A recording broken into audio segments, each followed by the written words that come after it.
صاحب مالک حقیقی اللہ ہے تو سفارش کے بہت زیادہ سفارش کرنے والے حضور اکرم صلی اللہ علیہ وسلم اس کا ذکر ہے. مالک حقیقی اللہ تعالیٰ ہیں دنیا میں بھی آخرت میں بھی. دنیا میں اور آخرت میں انسان کی جو ضرورتیں ہوتی ہیں وہ ضرورتیں اللہ تعالیٰ انسان کو براہ راست دیتے ہیں کیونکہ دنیا چلانا ہے. بعض ضرورتیں وہ ہوتی ہیں جو اللہ کے نبی کی برکت سے ملتی ہیں.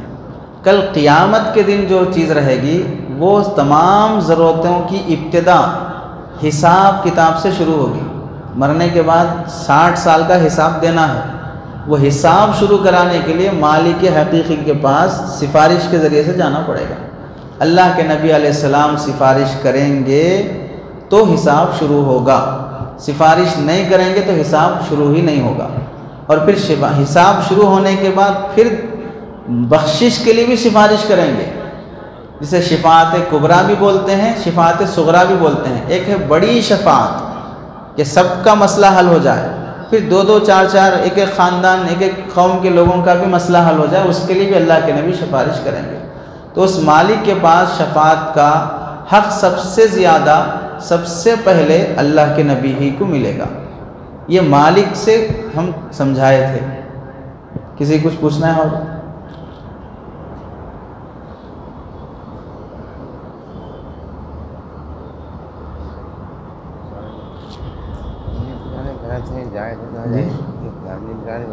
زیادہ ہوگا اس کا مسئلہ کیا ہے جائز ہے نا کس چیز ہم نگرانی جو لیڈیز کراتے ہیں نہیں بچے نہیں ہونے کا ہم نگرانی تھوڑا زور سے ہم لوگ ایسا نہیں سمجھ میں دیکھنے والا میں کیا بولنا چاہ رہے ہیں. فیملی پلاننگ کا مسئلہ ہے. اچھا جی بزرگ پوچھ رہے ہیں فیملی پلاننگ کا مسئلہ جو آج کل چل رہا ہے جائز ہے ناجائز ہے.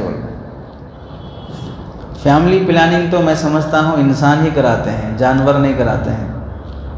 جانوروں میں ابھی اتنی کمزوری نہیں آئی. یعنی یہ تو ایک لمبا مسئلہ ہے, اس کے لیے مستقل 1 گھنٹے کی ضرورت پڑے گی کہ بھئی جو غذا ہم کھا رہے ہیں سڑی پڑی جیسے بھی دوائیوں والی وہی غذائیں کتے بلی بھی کھا رہے ہیں. نہ ان کتے بلیوں کو آپریشن کی ضرورت پڑی, غذا کمزور ہو گئی, لوگ ویسے نہیں رہے, طاقت نہیں ہے, تو بھئی طاقت آنے کے لیے کھانا پڑتا. جو ہم کھا رہے وہی کتے بلی بھی کھا رہے, بلکہ ہمارا بچا ہوا سو کھا رہے ہو. ان کو اب بھی طاقت باقی ہے کہ بغیر آپریشن کے ان کے بچے ہو جاتے. ان کو اب بھی طاقت ہے کہ وہ کبھی فیملی پلاننگ نہیں کرتے. اور ہم بنا کے کھا کے حیدرآبادی بریانیاں پھر بھی ہم کمزور ہیں, ہم کو فیملی پلاننگ کی ضرورت پڑ رہی ہے, آپریشن کی ضرورت پڑ رہی ہے. یہ سب ایک طرح کی مکاری ہے, بے وقوفی ہے, حماقت ہے. 2 بچے رہے تو بس ہے, ان کو پال لو, ان کو پڑھا لو, فلاں کرو. یہ یعنی بے وقوفانہ سوچ ہے. یہ اللہ جب اولاد دیتے ہیں اولاد کے ساتھ ساتھ ان کی روزی بھی دیتے ہیں. بلکہ میں یہ کہتا ہوں قرآن حدیث کی بات تو نہیں ہے, جس گھر میں رونے والے رہتے اس گھر میں روزی زیادہ رہتی. جس گھر میں رونے والے رہتے اس گھر میں روزی زیادہ رہتی. بچہ روتے رہتا, بچہ روا تو اماں باپ کو روزی ملتی رہتی. اس واسطے رونے والے رہنا روزی آتی رہتی. بچے کو کھلانا ہے بول کے اللہ تعالیٰ تمہارے کو دیتے رہتے. کمزوروں کے ذریعے اللہ تعالیٰ طاقتوروں کو کھلاتے ہیں. اس واسطے فیملی پلاننگ کرنا جائز نہیں ہے.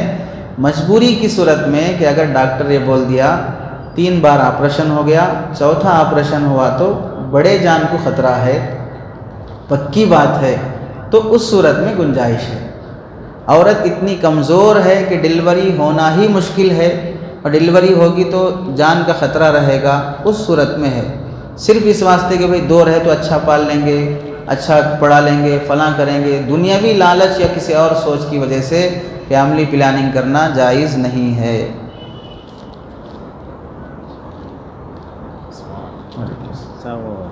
قیامت کتنا زیادہ مستحق, یعنی کہ شفاعت تو اللہ کے نبی کریں گے, زیادہ مستحق سب سے قریب ہونے کا کوئی ذریعہ آپ کے زمانے سے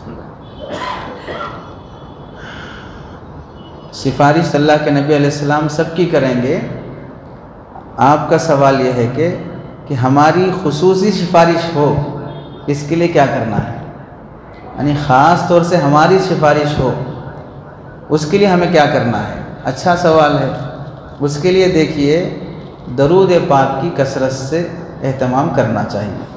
اللہ کے نبی علیہ السلام پر بندہ جس کثرت سے درود پڑھے گا، کثرت بولتے ہی ہم لوگ سمجھتے ہیں 100 مرتبہ پڑھ لیے، 200 مرتبہ پڑھ لیے، یہ تو کچھ بھی نہیں ہے، یہ تو کچھ بھی نہیں ہے بھئی۔ اگر آپ کسی کے گھر 2-3 بار دعوت کو گئے تو اسے بولنے کا حق ہے کیا بھئی؟ بہت بار بلائے ہم ان کو گھر پہ، ارے 2-3 بار بلا کے بول رہے بہت بار بلائے، بہت کسے بولتے ہیں؟ بہت بار بلائے تو لوگ بھی بولنا آتے جاتے رہتے ہیں، ہم بھی دیکھے بول کے، اسے بولتے بہت، 2-3 بار بلا کے بول رہے نہیں بہت بار آتے رہتے ہیں نا ہمارے پاس، بولے تو اسے بیوقوفی بولیں گے۔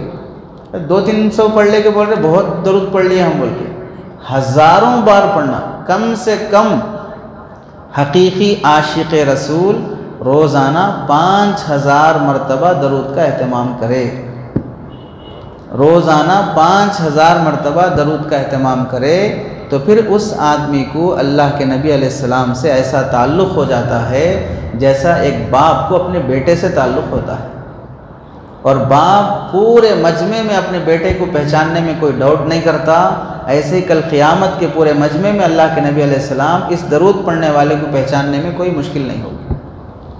اس واسطے درود کا کثرت سے اہتمام۔ اس کے علاوہ سنتوں کی زندگی، ہر کام میں سنت کا اہتمام، کھانا ہو، اٹھنا بیٹھنا ہو، پہننا ہو، بول چال ہو، ہر کام سنت کے مطابق ہوگا تو بھی اللہ کے نبی سے قربت ہوتی ہے۔